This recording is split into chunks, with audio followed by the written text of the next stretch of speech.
Bismillahirrahmanirrahim. Alhamdulillahi Rabbil Alamin. Wassalatu wassalamu ala Rasulillah wa ba'd.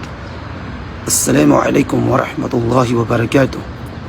Mga kapatid sa Islam, nabanggit sa hadith ng Propeta Muhammad sallallahu alaihi wasallam na ang pinakamababa ikasabi niya na parusa sa impyernong apoy ay ang taong nilalagyan ng nagbabagang uling ang kanyang talampakan at dito ay kukulo ang kanyang utak sa tindi ng parusa nito.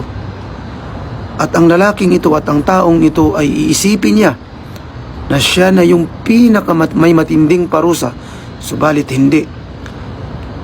Siya palang itong may pinakamagaan na parusa. Kaya mga kapatid sa Islam, dalangin natin sa Allah subhanahu wa ta'ala na naway ilayo niya tayo mula sa kaparusahan ng impyerno at igawad niya sa atin ang kaniyang paraiso.